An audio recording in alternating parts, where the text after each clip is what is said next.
It's loud, it's rowdy, and we are ready for basketball here in Orlando. A massive Big 12 tilt, and love is in the air as West Virginia and UCF get ready to go to battle here in Orlando.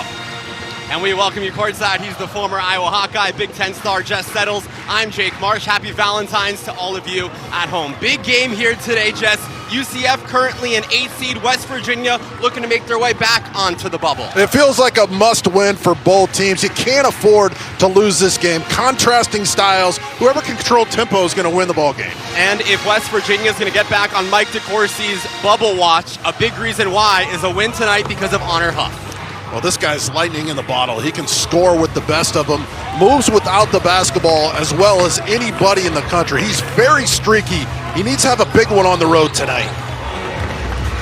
And on the flip side, there are very few players in the country who can dish the ball as well as Themis Folks does. Oh, he's one of the most valuable players in this conference. I mean, they run everything through him.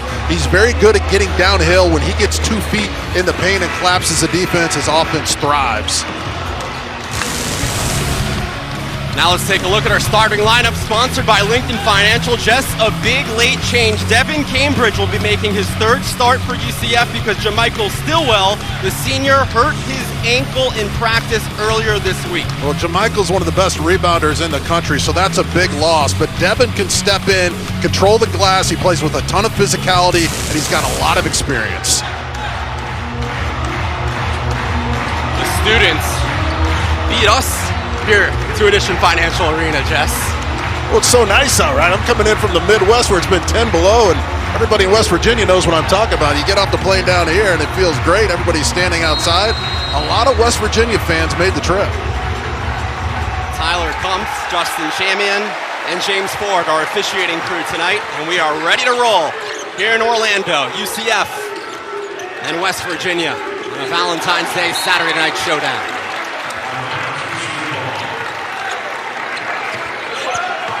Head coach for the Mountaineers of West Virginia is Ross Hodge. In his first campaign, a defensive mastermind.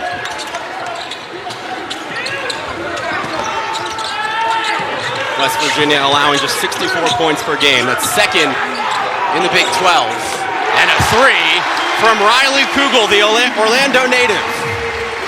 Riley's 8 out of his last 30. From the floor, and he's only 3 out of his last 16 from 3, so it's nice to see that one go in. He can really get hot and fill it up.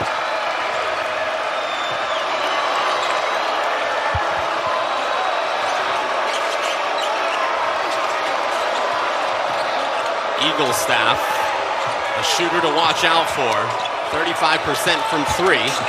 Here's Jasper Floyd, a twist and a finish for the Tampa native. A little bit of a homecoming, just a couple of hours away on I-4. Absolutely. Jasper's one of the elite defenders in this league. When you can get some good offense out of him, that's just icing on the cake. But keep your eye on him right now against Folks. It's one of the big stories of this game. It is hard to get around Jasper, and right on cue, he comes up with a big-time stop. There is that suffocating Mountaineer defense, giving it right back. Johnny Dawkins, year number 10 here in Orlando. A 12-1 start this season, the best opening of a season in UCF's Johnny Dawkins era, and he has won 74% of his games here in this building. And UCF's gone through some slow starts as of recent, and when speaking with the media earlier this week, Jess, Johnny Dawkins counted on the crowd to help be that sixth man and get off to a faster start today. Well, they're 12-2 at home, right? Because of this great crowd, they've done a phenomenal job recruiting all new players for both programs. But the key for these guys, it comes down to rebounding, right? They're 16-0 when they win the board. So if you're West Virginia, you can't give the Knights second chance opportunities or you'll just lose the game. When they control the glass, they're unbeatable. Here's Floyd to the rack with ease.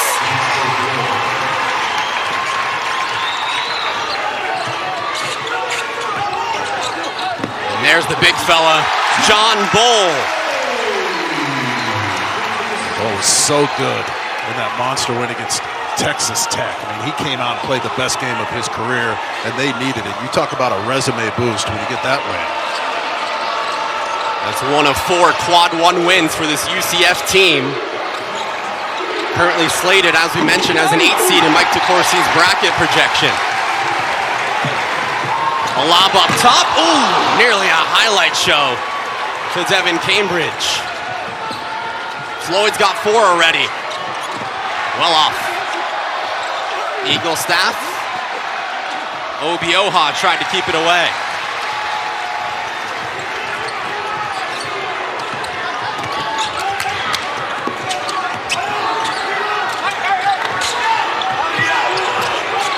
Riley Kugel, transfer from Mississippi State and the Florida Gators a couple of years ago. Inside, fantastic defense. Honor Huff came in out of nowhere to strip that one away. Well, they're just constantly swarming. They're ferocious. You have to be careful with the basketball. I talked to Coach Hodge today at practice. He said, we've got to contain Fultz. Keep him out of the paint. Defensively, keep your eye on this. Like, you think you have a dunk right here on the drop step, and Huff just comes in and strips it. Number 2, he said, we've got to be good in transition defense. The Knights are so good at running, especially at home, and we got to compete on the glass.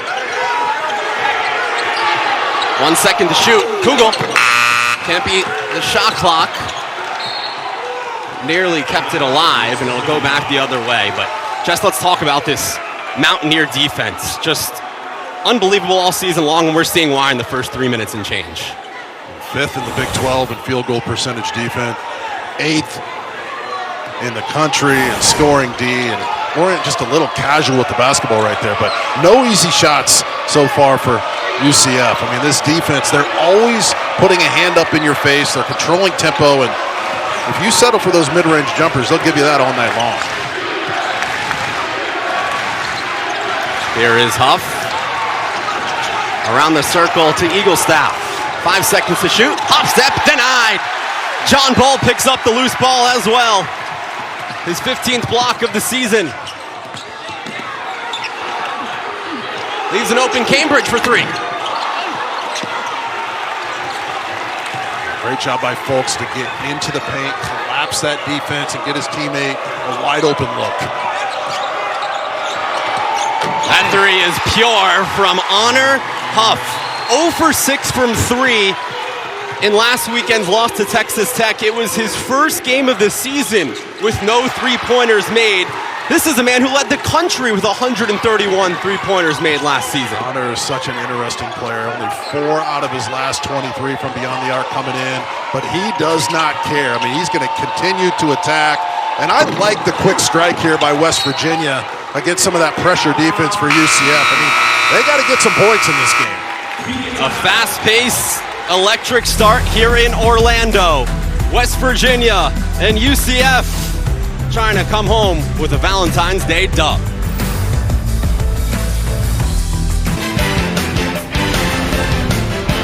Big 12 basketball is sponsored by Lincoln Financial. Your tomorrow, our priority. Well, West Virginia and UCF, a ton of fresh faces both in Orlando and Morgantown because they're 2 of 5 Power Conference teams to return 0 production from last season.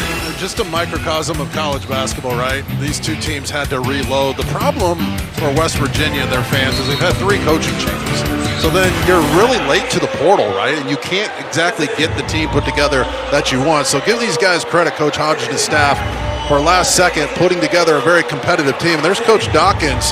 His staff is very experienced, and to bring in the unselfish stars that he has is really remarkable. But for West Virginia, if they can keep things with stability, they have a lot of NIL money. They've got a bright future ahead of them. They just can't continue to cycle through coaches. Darren DeVries leaving for Indiana. And in comes Ross Hodge from North Texas as Johnson gets to the glass. You don't get many of those straight line drives against this West Virginia defense. So just a breakdown on the opposite side. Coach Hodge can't believe it. They don't give up many layups. But sometimes you got to lower your shoulder and just attack a great defense. Eagle staff really lost his footing. There's no traveling anymore in college basketball. A few years ago, that's an easy call. Letting him play. Deep three for Huff. He's got that auto green light, though, for good reason. Kugel. Short. Mountaineers running fast downhill. Jasper Floyd. Fouled going up for it, down the middle. I like the strategy by the Mountaineers early in this game. I mean, they are striking quickly. And yes, they want to build their program around defense, and they want to control the tempo and get the clock down under 5 seconds. But they have the talent to score in transition, to hit open threes. I just like the mentality. They've gotten off to such brutal starts. In the last 4 or 5 games, averaging in the 50s. They know playing against UCF that they have to score probably up in the upper 60s to lower 70s. So just an interesting strategy. I think it's the right thing to do. Jess, over the last 5 games, West Virginia is averaging just 57 points per game. They haven't reached the 70 mark offensively since January 21st. Well, just over the course of a season, right, you have to score more points than that. And when you come into this league, you've come in from other leagues with a ton of success. But when you look at the top 16 in this league, you've got to score against them in order to win consistently. So this league does a good job of humbling guys and getting them to adjust. But again, the mentality early in this game is good. Strike when it's open. Don't move the ball side to side when that defense is set.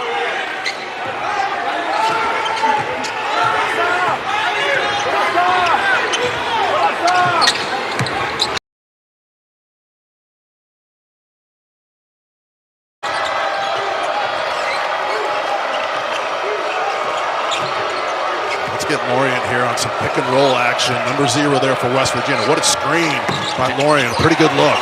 Jenkins couldn't finish from straight away. And the Knights will slow things down for the time being. Kugel. Off 1 foot. Just challenge shots at the rim and forcing mid-range jumpers. Here's Moore. Charging inside. And a reset. Honor Huff. Deflected. Fultz has it. Over to Johnson. Counted and the foul.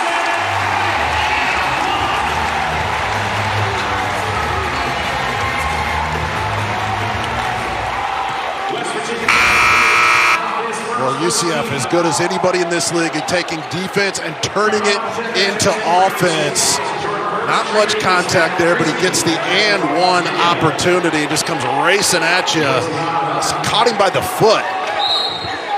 But if you're West Virginia in a low possession game, I mean, you're playing about 60 possessions a game. You cannot turn the ball over. I've got him down for 2. And that's how UCF gets the tempo sped up. They're going to score in transition. Just let him go, let him have the layup. You got to knock this one in.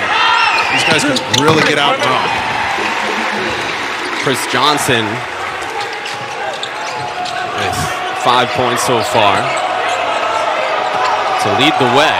He's come off the bench in all 23 games he's played in this season for the Knights. He sparked the comeback at Cincy. That's 16 huge points at Cincinnati. Eagle staff gets the friendly bounce to even things up here in the early goings. Well, that's a good sign. He's only 3 for his last 17. So Eagle staff and Huff, they've got to find a way to get going early. I'm missing too many buckets. So that's, if you're not hitting a jumper, attack the paint. Fumeno with the right hand. Can't go. They're just challenged on every shot. Lorient puts his hand up. Can't even see the rim. This is what he's been doing lately. Another turnover for West Virginia. That is their 4th. And again, this West Virginia offense has been what's holding the Mountaineers back this season. 70 points per game, dead last in the Big 12.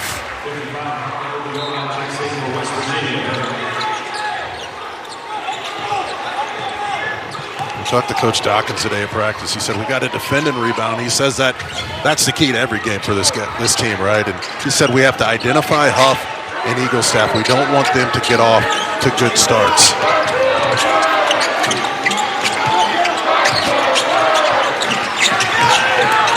Folks, I hit Eagle staff, and it's going the other way. Another forced turnover by the Mountaineers. Their 5th.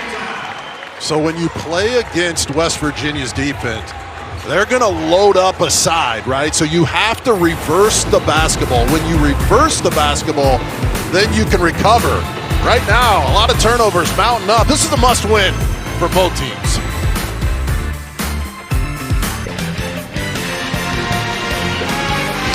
Ten apiece here in Orlando. West Virginia and UCF looking to bolster their resumes midway through February.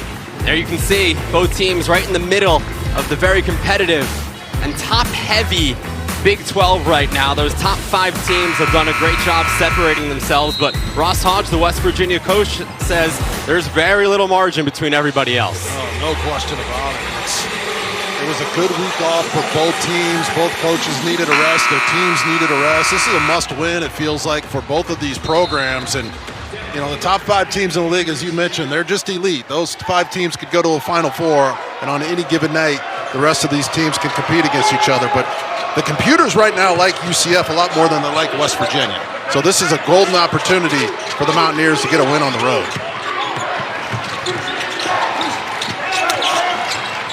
Eagle staff, good defense by George Beal Jr. as he went up for the corner 3. 5 seconds to shoot now. Inside, another rejection, but puts it back up. Great alertness by Chance Moore to keep the possession going.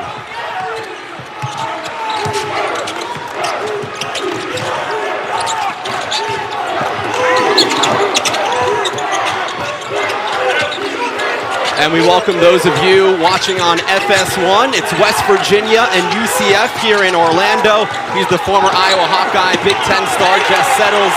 I'm Jake Marsh. So far in this game, Jess, defense has reigned supreme on both sides. No question about it. Tempo, the key to this game. Right now, West Virginia, they are playing at a fast tempo. Their defense has been elite, but when they get an opportunity to strike quickly, they are taking the shot. I really love the strategy. They've been in a rut offensively the last 5 games. You got to come out and score points in this league. That 3-point shot from Chris Johnson, unsuccessful. West Virginia, one of the best defenses in all of college basketball. 8th in the country, 2nd in the league behind Houston, averaging just 64 points per game allowed. Moore's 3 can't go. And Seamus Folks comes up with the board. Moore's got that little hitch in his 3, but when he's that wide open, he's got to step up and make them. Carmelo Pacheco.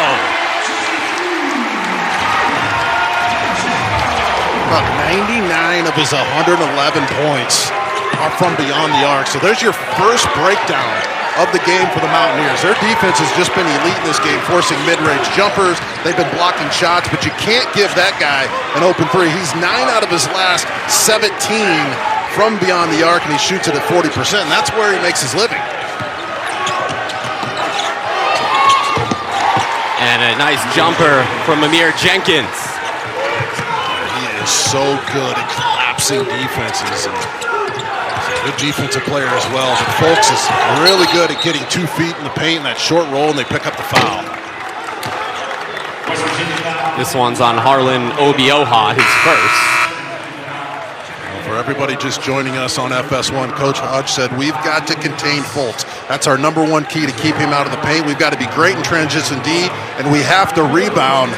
And for Coach Dawkins and the Knights, he said, look, it's always defense and rebounding for us, but we have to identify Huff and Eagle staff. Those 2 guys, when they get hot, they can blow you out of the gym. For those of you tuning in on FS2, we're going to switch you over to horse racing. If you want to catch the remainder of this game, switch over to FS1. Horse racing? Nothing wrong with that. You're going to change from this game to horse racing. I mean, we'll let the viewers decide. All right. We won't be offended. Nothing wrong with the ponies. Corner 3 from Kugel. But right there to pick up the trash is Jordan Burks. Great job by Jordan not to bring the ball down. If he brings the ball down, he's going to have Mountaineers swarming all around him. He just tips it in. That's a high percentage look, a big-time offensive rebound. That's what they do, right? Their rebound margin is incredible. They just crash the offensive glass.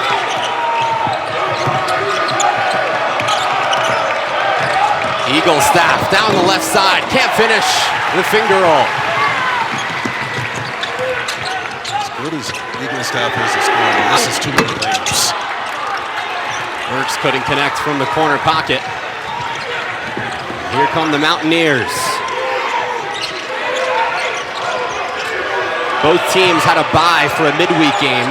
Each haven't played since Sunday, so some time to recharge their batteries for the second half of February. March is just 2 weeks away, folks. Get excited.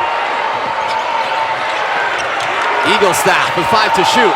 Inside, nice move to create space on the right side. I tell you what, the ball movement, the spacing, you could tell they've been working on this all week long. They're running up and down in transition. Eagle staff has to finish those at the rim. He's got to get both eyes up. When he can get in the paint and cause damage, it just opens it up for everybody else. Coming off a frustrating shooting night, just 2 of 9 from the floor last weekend against Texas Tech as Kugel is fouled near the free throw line.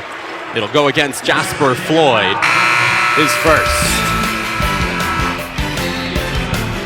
So, the defense is still taking center stage. It's the Mountaineers by 3 on FS1.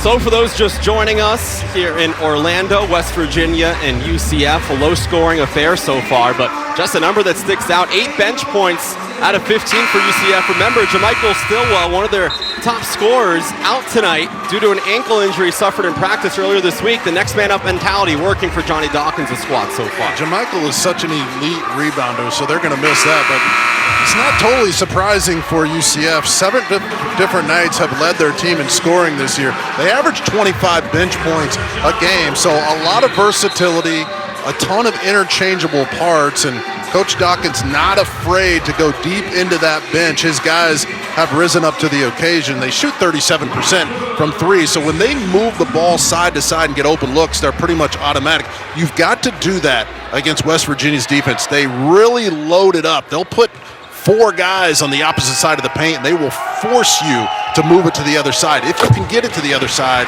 they're usually late to the party. So here's Riley Kugel at the line for a couple. An Orlando native, went to high school at Dr. Phillips, about 35 minutes from UCF's campus. Started his career in the Sunshine State with the Florida Gators and stayed within the SEC at Mississippi State. Now he's here in Orlando. The senior leading the Knights with 14 points per game. And a big reason why they're currently inside the NCAA tournament's field to 68, according to Mike DeCourcy. Lob up, and Bull pauses the traffic. Just a great tag there by Bull. Last second to take that lob away. Lauren is so good at slipping those picks and getting to the rim. Works for 3, cha-ching.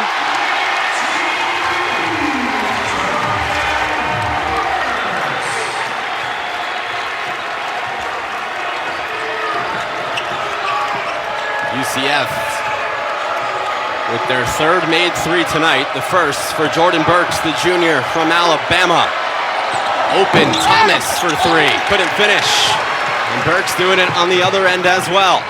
That's a good shot for Burks.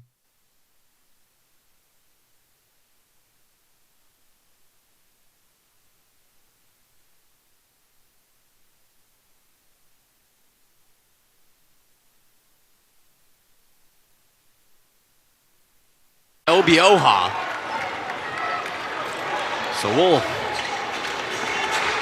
keep things here for the time being.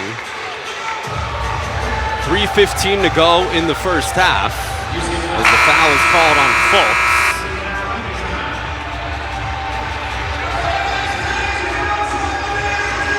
It's really been the John Bull show the last 3 or 4 possessions at both ends, right? He's been tough offensively. He's using the glass, but he's blocking shots at the defensive end, and you start hearing footsteps when he's in the area.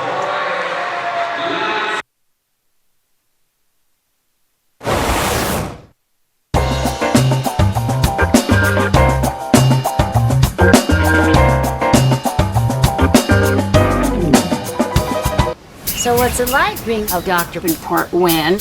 Out of bounds plays, blobs, baseline out of bounds plays, and they expect to score on these out of bounds plays. They are so good at that. And Coach Dawkins, they worked on this defense a lot. Well, let's just see if they can get an open look here. They pick up a foul. It's just what they do. They hit open jumpers off of these plays and they draw fouls.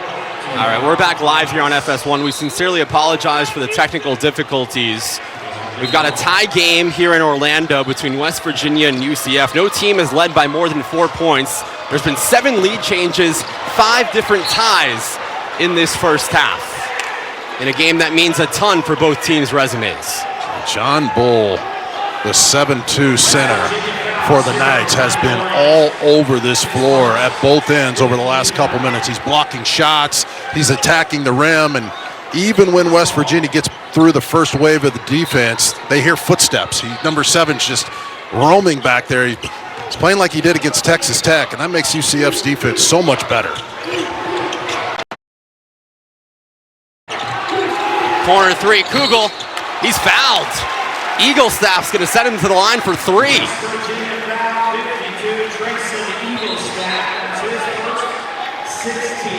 Just one of the Cardinals' sins of defense, right? Fouling the three-point shooter. Kugel gets too open and he collapses on him. 75% from the line. So 3 opportunities here for Kugel, who cashes in on the first. Talk about how difficult the Big 12 is. Could send double-digit teams to the NCAA tournament. Well, Riley Kugel was not fazed by the depth of this league. He scored in double figures in his first 8 games in Big 12 play this season. He's such a good athlete. He's got a great jumper. He can rise up above the defense. There's only 3 of his last 16 threes coming into this game, and he drilled one early. But he's got to get a little more arch on the ball, a little more follow-through. He's just too good of a shooter to fall into any slumps. But you're right, he's fit right in this league. And these top 5 teams in the Big 12 could all go to the Final Four. They're that good. I had Houston a month ago, and I can't tell you, just sitting courtside, how much better they are in person than they are on TV. I mean, they've got the stars, the defense. They're just phenomenal. No doubt. You know, they want to avenge what happened at the end of last year, making it all the way to the title game, losing to Florida. Again, we apologize for the technical difficulties earlier in this first half. We're back live here on FS1 for a crucial battle between West Virginia and UCF here in the Big 12. Both teams identical records in league at 6-5, and midway through February, all of a sudden, Jess, the opportunities on the schedule get lower and lower. It's that time of the year, right, where the coaches are under the most pressure. That's too open for him. Can't take advantage. Fultz, nice feed, and a finish by Chris Johnson. Timeout, West Virginia. Well, West Virginia gets the wide open look for Huff, right? But he misses it, but they don't get back, which was one of the keys to the game. They have to sprint back and stop this Knight transition, and you don't want to give up those easy layups. Here's the look. It's pretty open, but you've got 5 against 2, and this guy knows what to do with it. What a pass by Fultz for an easy bucket. Coach Hodge says, I've seen enough of that. This is a 7-0 run by UCF over the last minute 13. I'd love to know how many teams have been able to score 7 points in just over a minute against this insane West Virginia defense. Top 10 in the nation in points allowed.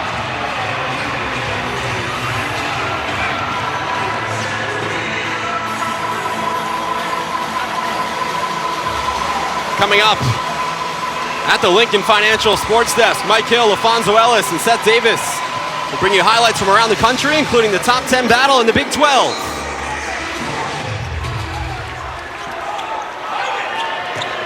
Seems like top 10 Big 12 can say it almost any day, right? That's the beauty and the curse of the league, right? It's a tough game every night, but even at this point in the year, there's so many great opportunities against highly ranked teams. Iowa State all over Kansas earlier today. Well, the real story for the Knights in this first half has been John Bull. I mean, he's kicked the last 2, so they're resetting those, but even when you get 2 feet in the paint, you know, you hear footsteps. He's blocking shots. He's kicking passes. There are just no easy buckets, and that's led to some transition offense. Off the baseline inbounds. An offensive rebound by Lorient to keep the possession alive. No-look feed. Lorient can't finish. Bull once again involved defensively.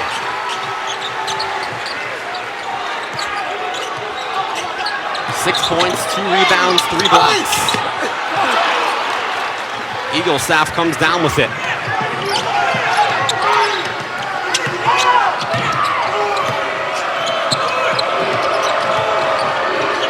Floyd realizes he's going against the 7'2" John Bull. Resets. Double team now against Lorient. Eagle staff. Oh, what a finish! It's Chance Moore with authority. Wow, he's not afraid of Mr. Bull. He attacks the rim. That's what he does. That's one of the better dunks in traffic you'll see this year. Bull can't finish. A tie-up with Chance Moore getting involved on both ends. It has been the first half for number 13, leading the Mountaineers with 8 so far. I'll tell you what, Chance Moore, I mean, look at this attack of the rim. The 7-footer's lurking. He doesn't care. It goes right up in him, coming into your living room. That is a weight room finish, and number 13 hanging on rims. I mean, that's just big time.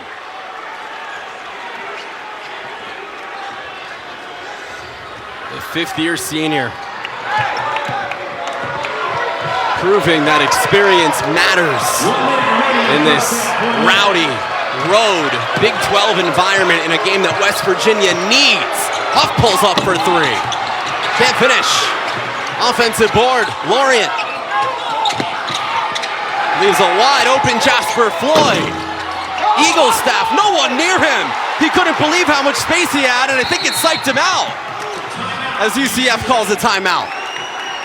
Well, as good as Eagle staff is offensively, he misses too many layups, right? He has taken his eyes off the target. I mean, he heard footsteps, like you mentioned, but he's got too many misses over the last handful of games at the rim. That's just a really tough, empty possession for West Virginia as they battle in the paint. Offensive rebound after offensive rebound, followed up on the big-time dunk. You got to finish those. All right, so you can tell by the low-scoring affair so far that defense has taken center stage on each side.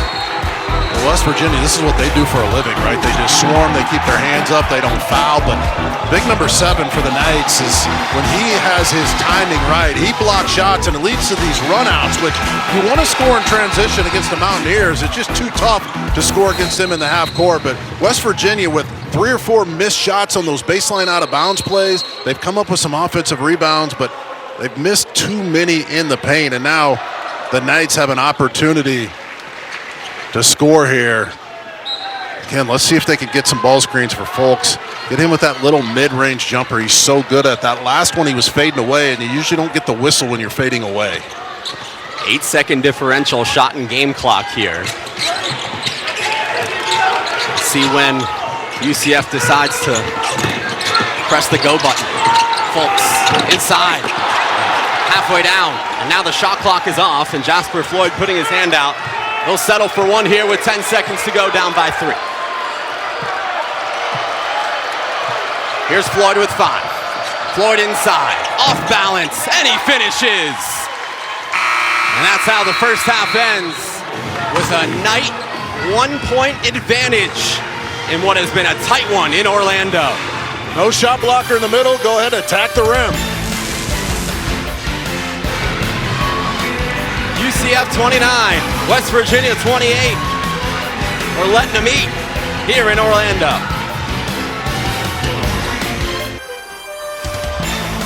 Welcome back to Orlando. We've got a tight one here on FS1. UCF up by 1 over the Mountaineers of West Virginia. Jake Marsh, Jess Settles, our fantastic FS1 production crew on hand on this Valentine's Day Saturday night. And 2 of these teams, middle of the Big 12, as you can see, some of the top teams continuing to dominate, but whoever wins this game, they're going to be right neck and neck with BYU for that 6th spot for the time being. Now, the computers love UCF, so if they just stay the course, protect their home court, they're going to have no problem. Now, West Virginia's got a little bit of work to do, and it starts in this last 20 minutes. They've been able to get out and run a little bit. It's sort of an ugly first half, which typically favors the Mountaineers. I mean, they want it to be, they don't want a clean game. They don't want you flying up and down. And here you see, according to Fox Sports' Mike DeCourcy, where the Big 12 teams stand on his latest NCAA tournament projection. UCF currently an 8 seed. He has them playing a team named the Iowa Hawkeyes, Jess. You might know a thing or two about them, right? Well, that would be a heck of a battle. I don't know if we could block them out well enough, but I might. I need to make a call to my buddy Mike DeCourcy. I can call him right now if you give me a minute. I guarantee I can get both West Virginia and UCF in the tournament with just one phone call. Okay. Well, that's You've how got a tight. powerful phone, it seems like. But West Virginia currently outside of the bubble, but you figure a road win against UCF, quad one opportunity, would put them right back in Mike DeCourcy's brain. Well, they got to find a way to get some confidence instilled in Honor Huff, right? He's 5 for his last 28 from beyond the arc. He had good open looks in the first half. You just got to find a way to see a few of them go down. You remember, he had 16 in the second half at Cincinnati, so number 3 can heat it up. If you're UCF, same for Folks. They've got to find a way to get Folks into the scoring column. You just feel like one of those two guys needs to take this game over. There's Burks, who made a couple of big shots in the first half. Folks with the second chance opportunity. Couldn't finish, but credit to Devin Cambridge. Again, he's making his 3rd start of the season because of Jermichael Stillwell being a late scratch. He hurt his ankle in practice. So, just the 3rd different starting lineup that UCF has used all season. Stillwell starting 21 of the 22 games he's played in so far. This one floated up and in from Huff. Hey, look, if you're not hitting from outside, why not attack the paint? I mean, maybe that's the one that gets him going, but he is so streaky. It just doesn't matter how many he's missed. He'll keep firing. He falls asleep on defense right there. Riley Kugel takes advantage of the space. UCF leads by 4. Just this was a first half that featured 8 lead changes, 5 ties, and no lead larger than 5. Very competitive game. Both teams know what's at stake. Stripped away by Cambridge. Numbers now for the Knights. It's Burks who finishes. Timeout, West Virginia. Well, look, you knew Cambridge was going to step up and play well, right? This guy's got a lot of experience. He's not afraid of the moment. Look, it's going to take defense. This has happened 3 or 4 times in this game. The turnovers, careless with the basketball. That's the best way for the Knights to score against West Virginia.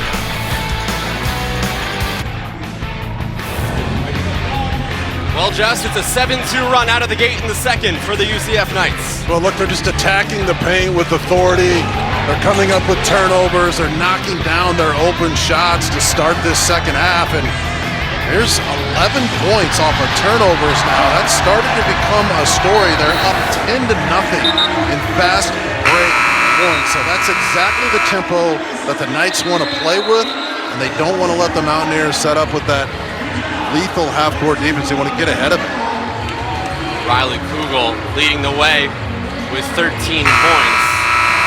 As you can see, he's been up and down, but right now seems to be getting back on track for a guy who has over 1,000 career points at the college level.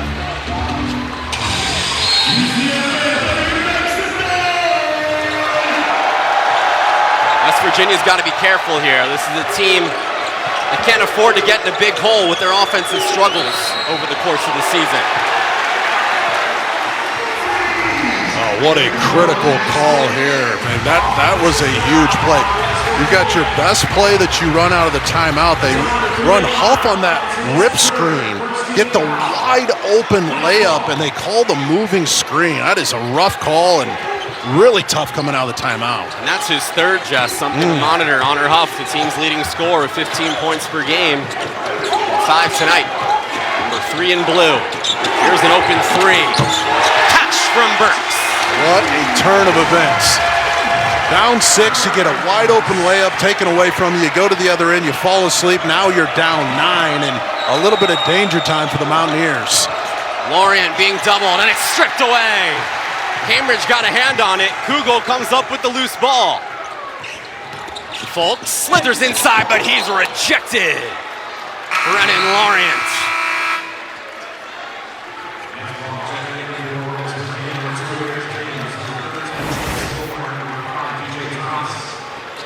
There's Folks trying to get himself going, but Dorian, I mean, it's just clean. It's at the other end where the whistle really hurt him. And what a flip there. They're right back in the game, and now they're flirting with being down double digits. Largest lead of the night for either team. Here's the 7-2 John Bull, who throws it away. Here come the Mountaineers. They've made just one three-pointer so far, 1 for 12, coming off a 2 for 22 effort last weekend against Texas Tech. That's 9%. They are due to make one from deep range. Or a couple. 5 seconds to shoot. Contested one. That is good. Jasper Floyd right on cue in front of his team's bench. That is just huge. I mean, it felt like that three was worth 6 points. Snaps an 8-0 UCF run. I know the defense Jasper plays, but when they can get him knocking down threes, it really helps.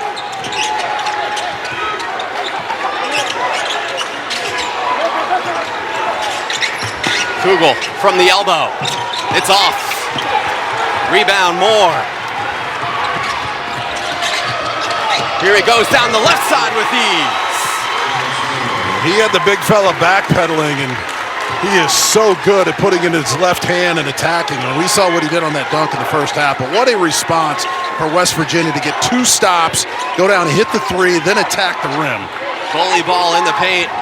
Outscoring the Knights by 10. But Fulks cashes with the J. So the Knights are playing drop coverage, right? So they're not going to hedge Folks. And he's going to have to pull up and hit that mid-range, and looked like kind of a knuckleball there, but he's giving himself a high five because it's been a long time since he'd seen one go down. Demas Fulks, his first points of the night. 13 points per game, second most on the team. Finally finds the score sheet. Intercepted, numbers now. Fulks once again finishes. Jasper just drilled a three. He gets another wide open shot, and he decides to mess around and drive right into the heart of the defense, and they get out, and they make him pay again in transition. Got to let that one fly. Now it's Jenkins who couldn't finish. UCF has taken momentum back quickly. Chance to extend to double figures here. Fulks for 6 in a row. Cambridge the offensive board. Counted in the foul.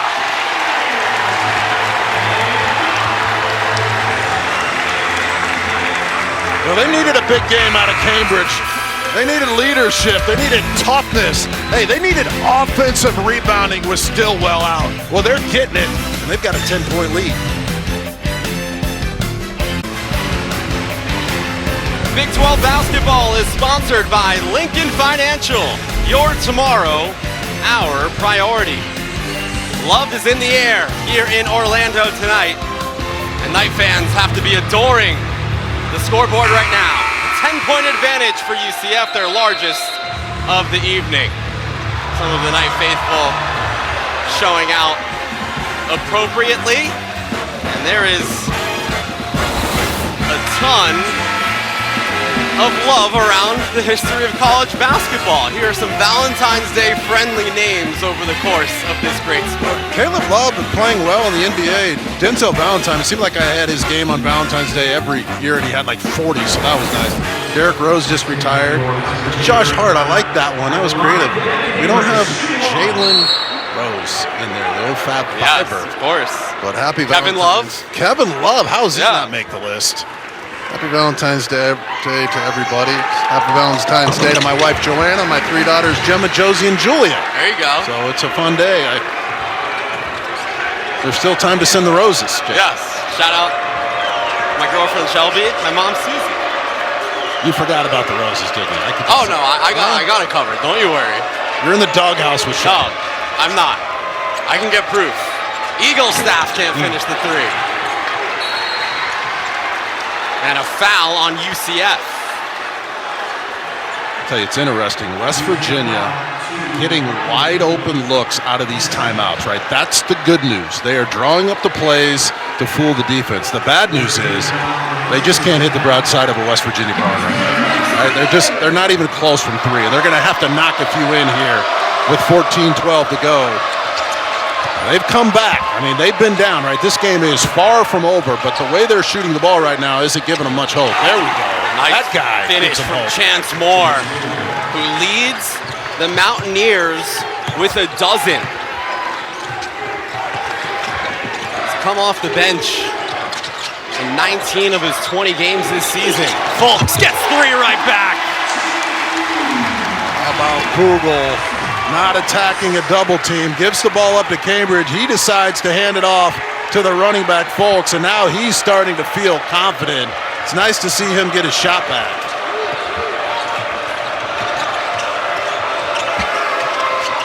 All 7 here in the second half. Thomas can't respond. Ball with a big man's board. I like the shot by Thomas. I mean, that's what he did late in the last game. He had 2 big ones. His form looks good. Fulks uses the glass. Another timeout for Ross Hodge.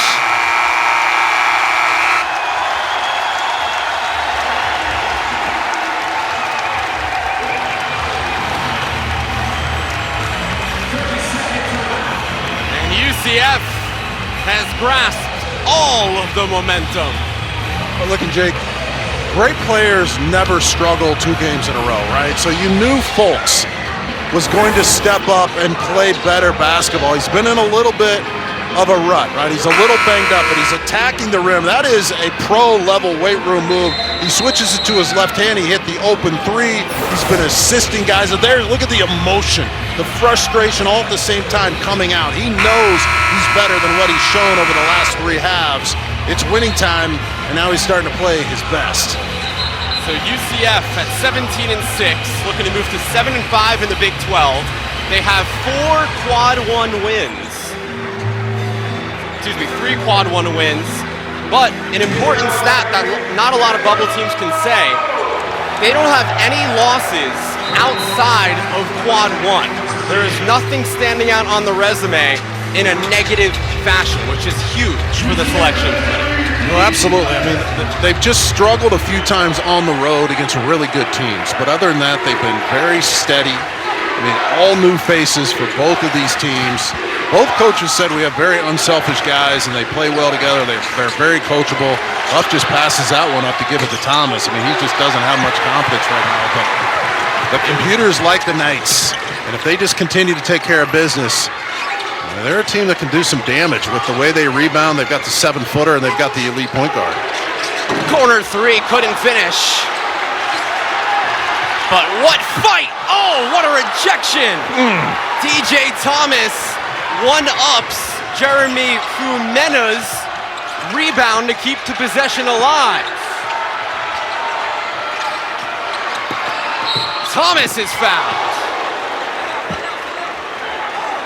He will head to the line as Cambridge is shaken up.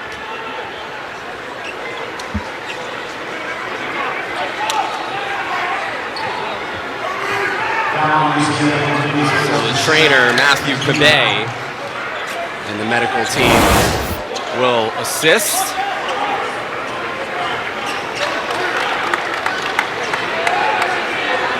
Yeah, he comes in to block the shot, right, and catches his foot on the hip, and it just takes his momentum right to the floor. He's going to get up and walk this off. And he's been a warrior in this game. There's no question about it.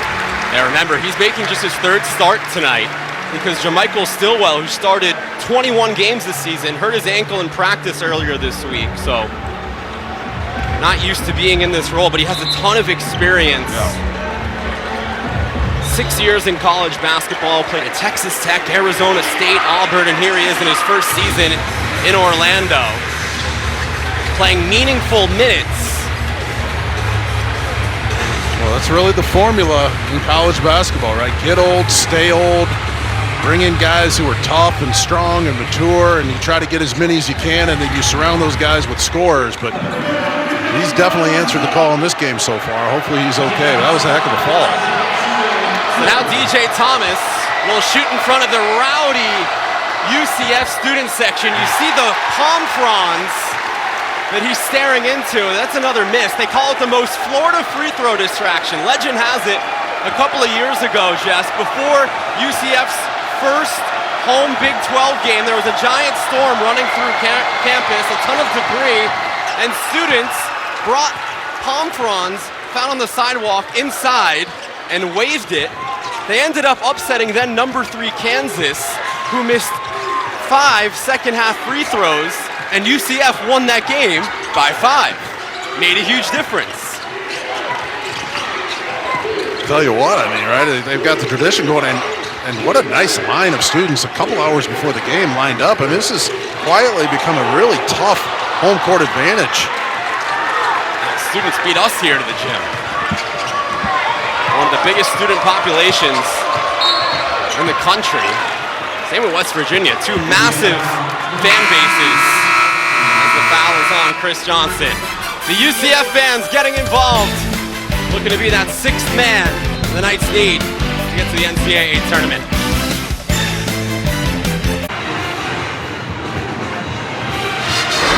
The Great American Race returns with back-to-back champion William Byron looking for a historic three-peat. It doesn't get bigger than this. The 68th running of the Daytona 500 tomorrow, 1:30 Eastern, with pre-race coverage starting at 11:30, only on Fox. Tell you what, Jess, we're only about an hour away from Daytona. We might have to extend our trip here in Orlando. I was going to say, I grew up going to the Indianapolis 500, right, for the open wheel, but I've never been to the Daytona. I should have built my schedule around that. But I did go watch Kyle Larson a few years ago in Knoxville, Iowa, at the Sprint Car Championships, where he won that on the dirt track. So he's the most versatile driver that I've seen in the last few years. But I can't believe we're that close and we're not going. It's going to be a spectacular day. Fox always does such a brilliant job with that. It takes you right inside the car. Now, if you're West Virginia, right, that huddle was all about defense. They're going to have to get 3 or 4 stops in a row, and somebody's going to have to hit a 3-point shot, and they draw up another perfect play, and he does not come close to the rim, and at some point, the coaches can't shoot the shots for the players. Yeah, the 3-point woes again. West Virginia, 2 of 17 from downtown tonight. They're coming off a 2 of 22 performance over the weekend in a loss to Texas Tech. Tell you what, West Virginia deserves credit. They only lost that game by 7. They were 2 of 22 from 3 and missed 10 free throws. And still made it a single-digit game, as a couple of free throws upcoming here for Themis Fulks.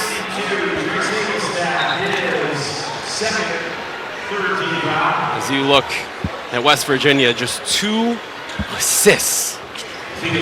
Which means no threes are falling, right? What are they from beyond the arc? I mean, it's got to be pretty ugly. 2 of 17. 2 of 17. Yep. So Honor Huff has 374 career threes and just missed that one by 3 feet wide left. So he's just lost his confidence right now. And, you know, this is staff, all right? Coaching is so much easier when you're hitting shots, and that's going to be one of the emphasis of recruiting. And Coach Hodge, as much as he's known for his defense, I mean, they've had 3 coaches in the last 3 years. They get into recruiting and into the portal late, and the defense is going to be there in trouble, but they've got to find a way to get better scoring.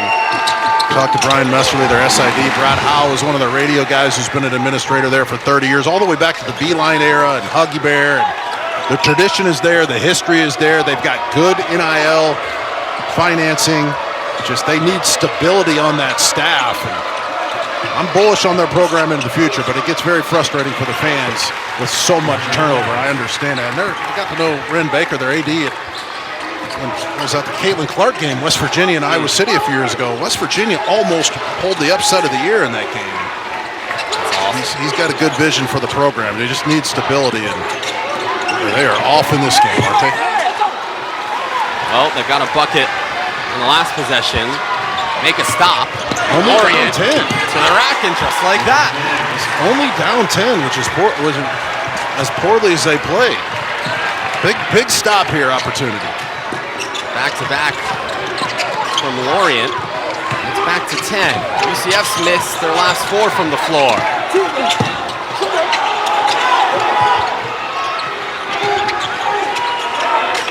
Under 10 to shoot for the Knights. Here's a deep 3. Couldn't fall. Here come the Mountaineers, approaching the midway point of the second half.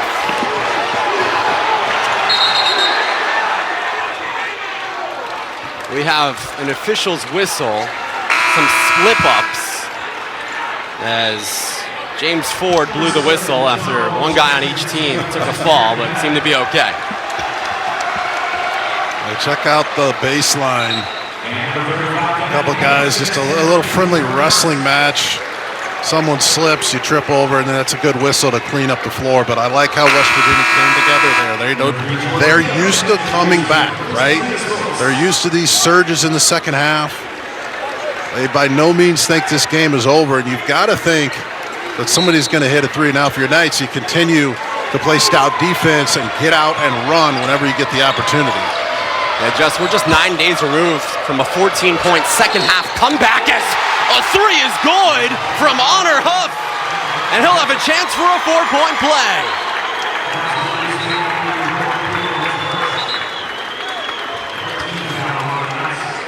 Well, you knew he wouldn't stop shooting, right? Another great draw, gets hit on the hand. He's going to go to the line, and all of a sudden, things starting to get very interesting with 10 minutes to go in this game. Great job to hang in there. There's the numbers. I mean, this guy is a walking bucket. Drills the free throw. They're right back in it. College basketball right there.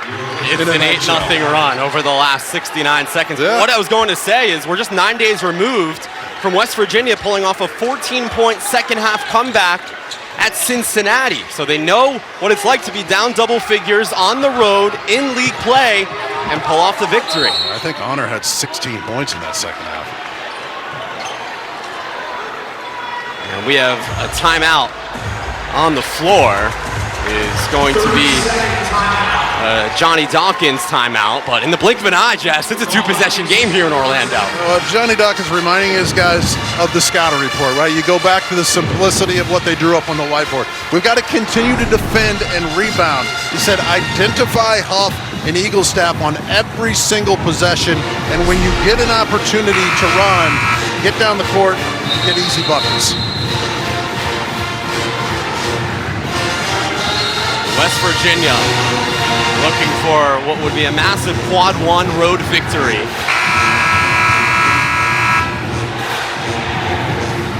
What would be one of, if not their biggest wins of the season. And a game like this, with UCF currently safely inside the field, could be the difference between NCAA tournament or bust. And remember, this is a West Virginia team that was the first team out of the field. The fan base knows the heartbreak from a year ago. They don't want to deal with that again. They want to put it into their own hands. I mean, that was just ridiculous. I mean, they got a raw deal on that. Nice finish from Cambridge out of the timeout. Good to see Cambridge back on the floor. And this guy, he's played almost a perfect game. Here's another three from Huff. Breaks it to the left.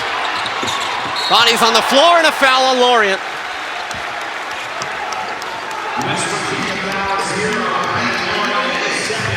His second. Well, George got away with one there. He got beat defensively, and he called for a switch that wasn't there. That was a pretty good look for the Mountaineers. And then he comes up with the ball, and he gets his legs wiped out from under him.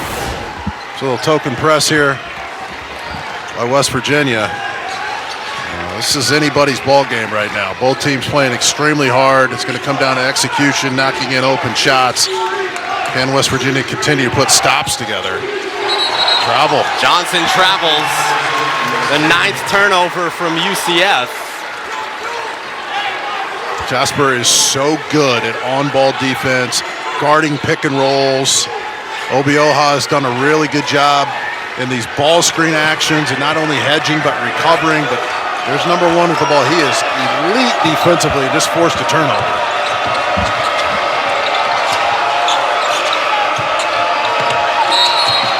And a foul off the ball on UCF.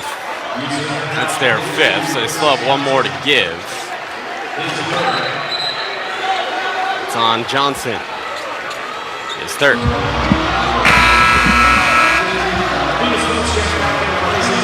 Folks will come in for Johnson.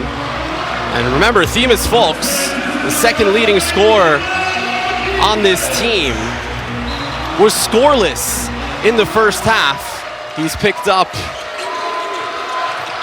all of his scoring, 10 to be exact, in the second. Lorient on the left side, it's an and one. Real move. The pirouette, the spin move, the footwork. Didn't force the three-point shot, got into the crab dribble, and look at him use this defense against him. He gets the way, spins. I mean, that is so quick. Gets tapped on the wrist. He's going to get an and one opportunity. That was pretty. He's been playing that way. That's no surprise to anybody watching at home. He's got 8 points tonight, a chance to make it 9. One of two players, along with Jasper Floyd, who came over from North Texas with Coach Ross Hodge. Chance here to make it a 5-point game. Game of runs, partner. This guy with the ball right now. He's dribbled off his foot, but Folks has got to make something happen. Oh, Eagle staff comes up with it. Two turnovers in one play there. Mountaineers have made 4 of their last 5 from the floor. After the basket looked much smaller in the early portion of this second half. No double.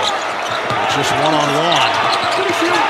Lorient now being doubled. 3 seconds to shoot.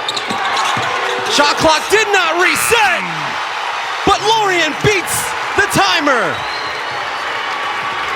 What a discombobulated play. That's good defense by the Knights, but sometimes it's better to be lucky than good.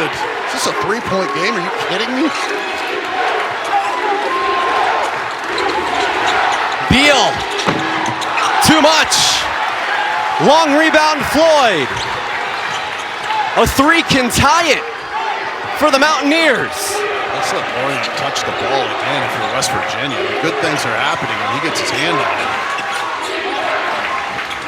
Eagle staff thought about it, and he is bumped while charging towards the basket. That will put West Virginia in the bonus. Here come the Mountaineers on FS1. Well, folks, there's grit, there's hustle, and then there's what Brennan Lorient did on a previous West Virginia offensive possession. Well, he dribbled it about 25 times. It didn't work out. He falls down. They hit the side of the backboard, and look who it comes back to. I mean, they are playing with toughness, tenacity. It hasn't always been pretty. There's a lot of Mountaineer fans came down to get a little sunshine after that brutal winter, and West Virginia was on the ropes. They're right back in it. Now, if you're the Knights, you got a lot to play for here, right? You've got to execute, get your defense going, get out and run, can't afford turnovers, move the ball side to side and hit those open shots, but they had this game in control and they let it slip. You can see the offensive woes as of recent for UCF on a floor where they have dominated this season, 12-2 here in Orlando. And a second half lead that was as many as 14 just 4 game minutes ago has now shrunk down to 2. Oh, Johnny Dawkins has been through so many of these wars. 2-time All-American at Duke, 1986 Naismith Player of the Year, and he told me at practice, he said, look, I've had to come off the bench.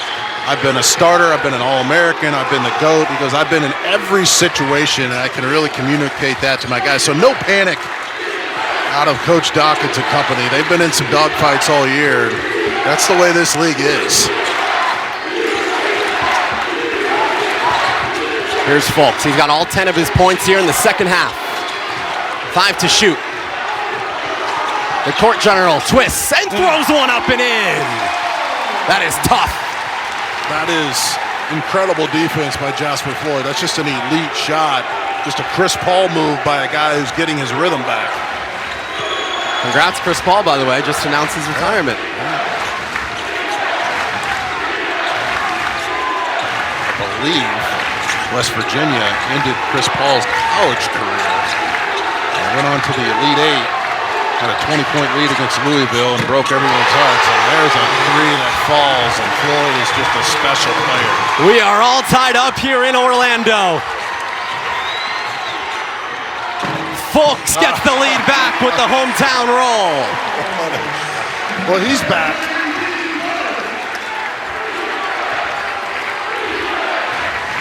Just we're 2 weeks away, but it feels like March. It does. It really does. Both teams playing so hard in the second half.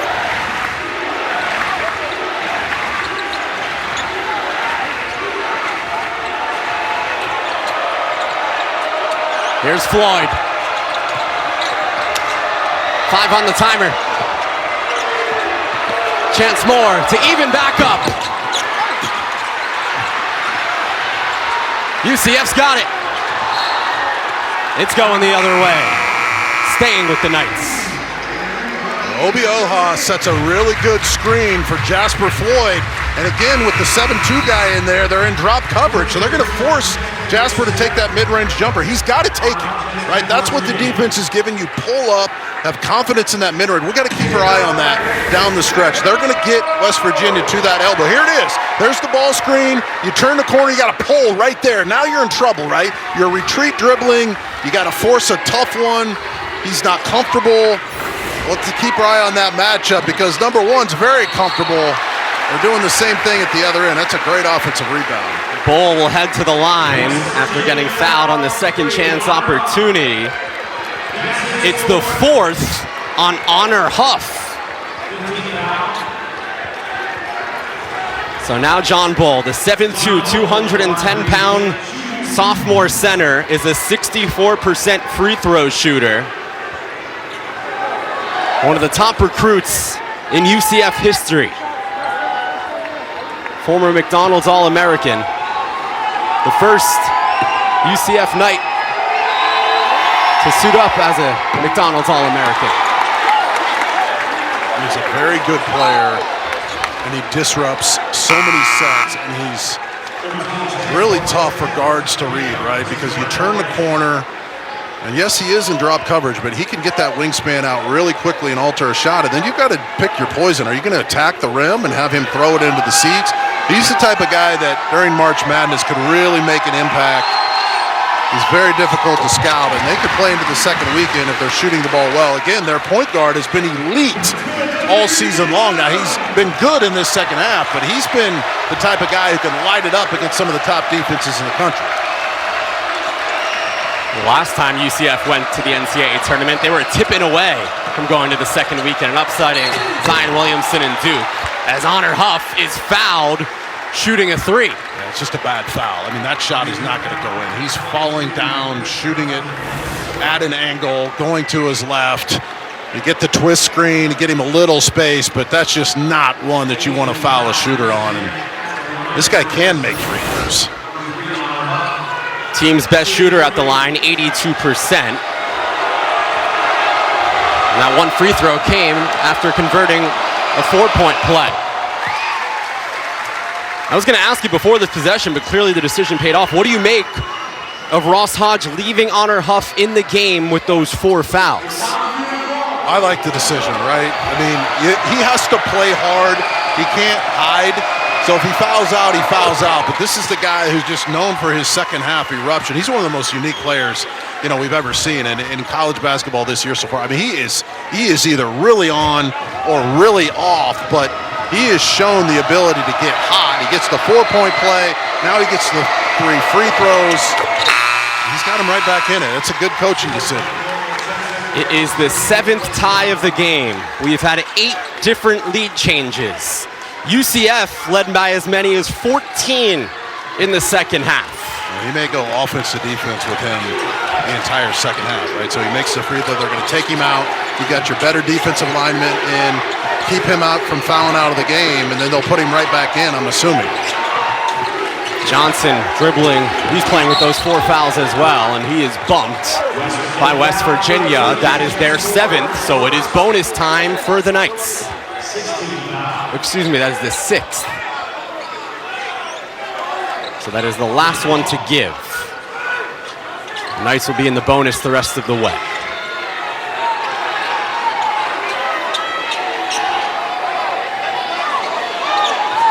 Watch Jasper #1 against Colts #1. That's a heck of a matchup away from the basketball. Here's Riley Kugel. Stolen away. Chance Moore with the pickpocket. Floyd. Resets.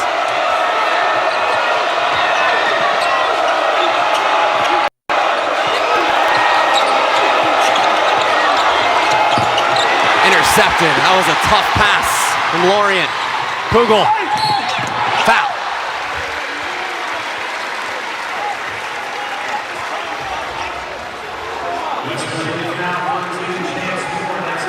It's the second on Chance Moore.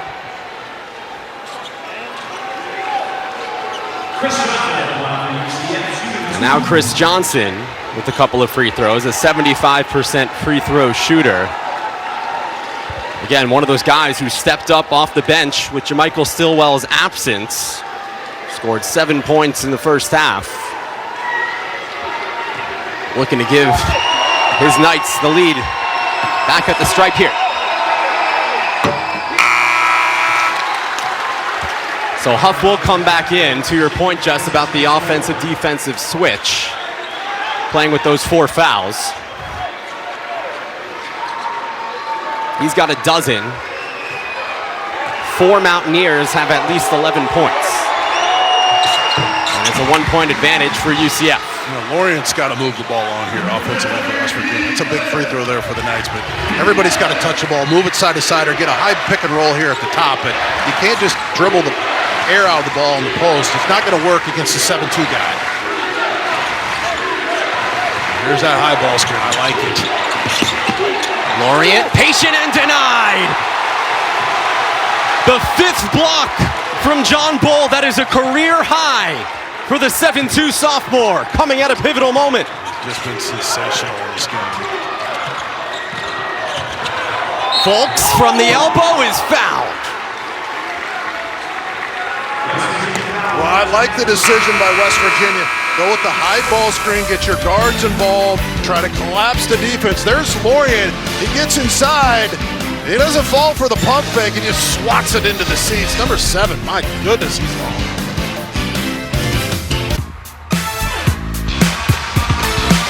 Hey, UCF fans, does this tall man look familiar? That's Taco Fall last night out in LA playing in the NBA All-Stars Celebrity Game. He had 20 points, 21 rebounds, and 5 blocks, and the UCF Twitter account said, "You snubbed of the MVP, and how can you blame him? That's a big stat line." I mean, how do you score over that guy? I mean, we all remember his spectacular run in March, and John Bull's playing a lot like that today in a real game. He's 3 out of 4 from the floor. He's got a steal and 5 blocks. I've been critical. Also, he's altered at least 5 more. 5 blocks for Bull tonight, 5 blocks for Taco Fall last night. Remember the last time UCF went to the NCAA tournament, it was the Taco Fall season where they became 1 basket short of upsetting Duke in the round of 32. Johnny Dawkins' alma mater, true full circle game. But it wasn't meant to be, and UCF looking to get back to the tournament for the first time in 7 years. There is Coach Dawkins, Duke class of '86. How about he's had a spectacular basketball life. I mean, I talked to him about that. He and his wife, they feel very blessed and fortunate. Said his mom and dad were always praying for him that his career would work out. And when he got done with the NBA, he was going into athletic administration. Coach K came and knocked on his door and said, no, you're a coach. Come with me, and the rest is history. Huff for the tie.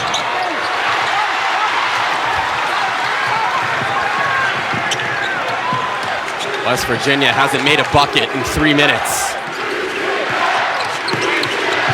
Crowd is loud. Folks can get an assist here. It's tough to score over Jasper. That's great defense. I mean, that is unbelievable defense against one of the better guards in the country. Here's Huff to the rack with ease. Well, he's got to do that more often, right? He settles for threes too much. puts on the afterburners, attacks the 7-footer, but again, just the defense by Jasper at this end is, he could make a clinic out of it. Massive implications for both teams down the stretch here. Ball. That's deep range for his sake. Nearly at the free throw line, couldn't finish. And the Mountaineers can take the lead here. Huff is bumped. He'll head to the line for a 1-and-1. It's on Kugel, his third.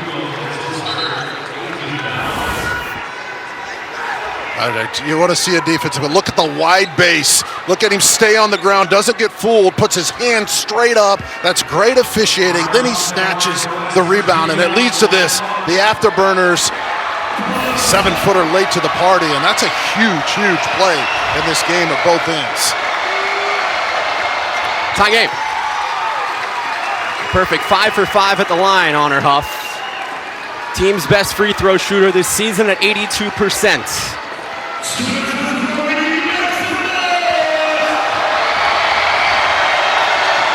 Shooting in front of the crowded, rowdy UCF student section in West Virginia has their first lead since the game was 24-22 with 4 minutes to go in the first.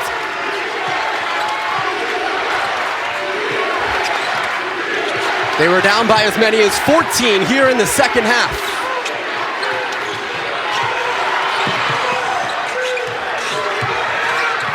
Ten to shoot.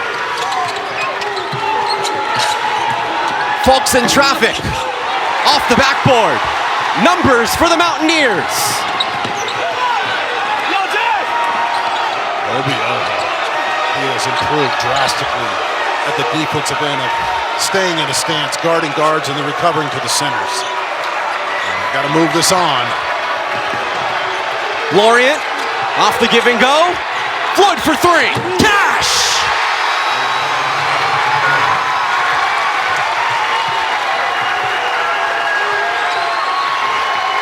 It's a 28-10 run for West Virginia.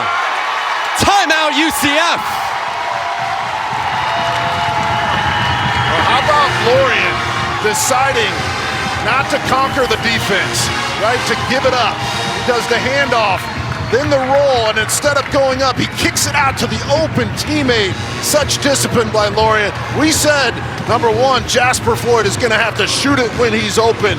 He's a world-class defender. He can also shoot the rock. West Virginia, what an incredible surge.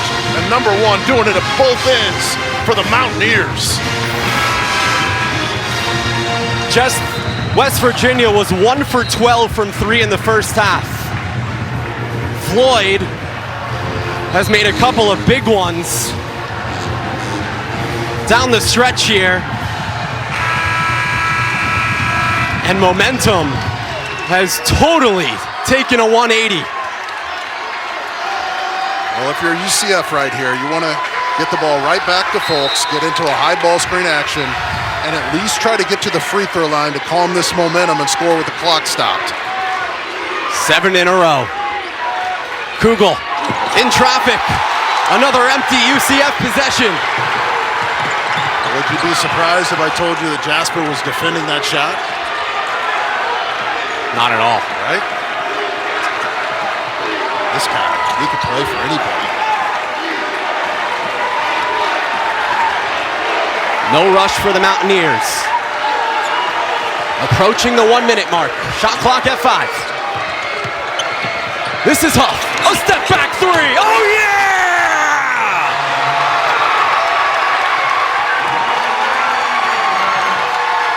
It feels like Morgantown here in Orlando. But an and one for West Virginia. Stops the streak by the Mountaineers. We knew Folks and Huff, one of these guys had to get it going. We didn't expect both of them to. Check out the 7-footer guarding this. Look at this wingspan. He doesn't even see the rim. This is what's amazing about this guy. He is just not afraid. Can you imagine shooting it over that tower with the game on the line and knocking it in? And if Folks refuses to let his team die, he's going to step up and make a 3-point play. There's still plenty of time. folks. He turns the corner, cradles it. And I didn't see a ton of contact, but it's been that type of game. So UCF will take a timeout here. It is their last timeout. So both teams are in the bonus. Both teams have a timeout, remember, in order to challenge. Now, we've got to bring this up. West Virginia has been lousy in some games from the free throw line. So if you're UCF, look, you want to play here a few passes. You want to see if they'll turn the ball over. And right now, the assistant coaches for UCF are going through the lineup and saying, hey, if this guy gets the ball, he's the one that you X on, which means you foul. Your West Virginia got to be extremely strong with the basketball here. You can't expect a whistle. Yeah, to your point, Jess, let's take a look at what these teams are playing for. Both in the middle of the pack in this highly competitive Big 12. The winner will be even at 7-5 with BYU for that number 6 spot. But I think what we talked about before we came on the air is that the loser of this game, it affects their resume a lot more. And no question, right? It's a game you don't want to lose, right? But the computers have really liked the Knights. They haven't liked West Virginia, but their season is still in both of their hands. So we're winding down. Jasper going to take the ball in right here. You got to keep the ball out of Huff's hands. Jess, do you play this out or do you start the foul game? I think you play it out for a few passes, and if it gets in the right guy's hands, then you foul him. West Virginia has one timeout if they were to get stuck beyond half court. Remember, Huff, number 3, is their best free throw shooter, but a trip on Themis Fulks is 4th. Well, I like the strategy. His 3rd, excuse me. By Coach Dawkins, right? I like the strategy. There's no use to foul right away. See if somebody will travel or make a bad pass, and then, foul a guy and put some pressure on him at the line.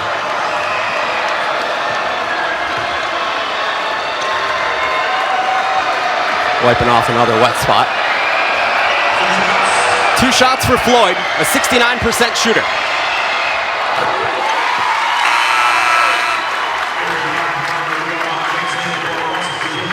Remember, UCF out of timeouts. West Virginia still has 1. One more here for Floyd. To make it a 6-point cushion. Leaves one on the board. Under 40 to play. Johnson moving downhill. Gets the easy 2. 1 possession game. It's just a brilliant move by Johnson to attack the rim like that.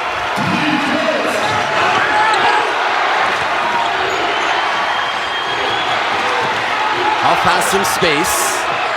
No foul just yet, and there it is. It's on Riley Kugel. That's his 4th. So 2 more free throws coming up for the Mountaineers' best free throw shooter, who's a perfect 6 for 6 in this game. And you got to credit West Virginia's toughness. They're 11 for 13 at the line in the second half, facing the rowdy UCF student section. Right. They've really stepped up. They're playing in the 70s right now, Jake. You mentioned it 3 times. It hasn't been since January 20th they've broke 70. There you go. So I like the mindset of their team to play a little faster.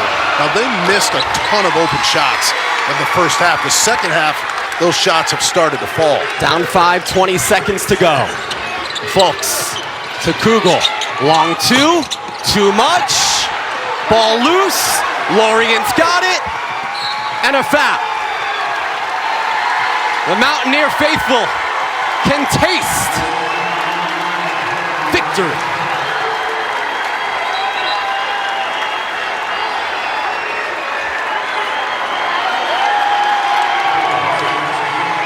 Well, I'll tell you what, this Jasper Floyd guy, how good was he in this game? What are his numbers, AJ? 17 points, 5 rebounds. And the defense that he played. was absolutely clinic-worthy. He is as tough as it gets. And boy, did he step up and hit some big shots as well. Eagle staff makes it a 3-possession game. One last chance here for UCF, who, barring a miracle, is going to lose at home for just the 3rd time this season. Offensive foul on Folks, and that might just do it. He just fouled out. But Jasper Floyd not only has the length and the quickness, he's got the IQ to beat guys to their spot. He just does not let you get to the basket the way most defensive guards do. He, again, right there, that was his play. I mean, he's the most valuable player of this game, and it's not even close in my opinion. UCF, what a win, is going to call off the Dogs. This is a resume-shaping victory for West Virginia. The Mountaineers back on the bubble in the middle of February.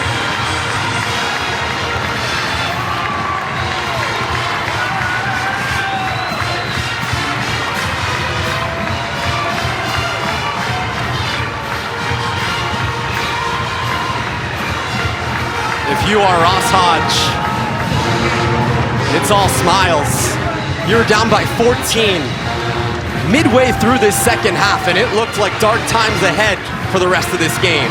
But now, this is one of their biggest wins of the season. Oh, they were playing so poorly, missing shots, shooting air balls, turning the ball over. They had to get stops. They were able to string together some defensive stops, and Old Gold and Blue came into Orlando and stole one from a really, really good UCF team.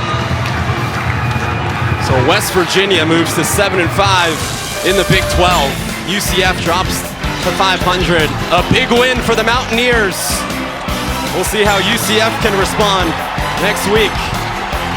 And that'll do it for our broadcast today. For Jess Settles, our fantastic FS1 team. Thank you for watching Big 12 basketball on FS1. Where your final score is West Virginia 74, UCF 67. Coming up next is Live Golf. For Jess Settles, I'm Jake Marsh saying good night from Orlando. Mountaineers come back.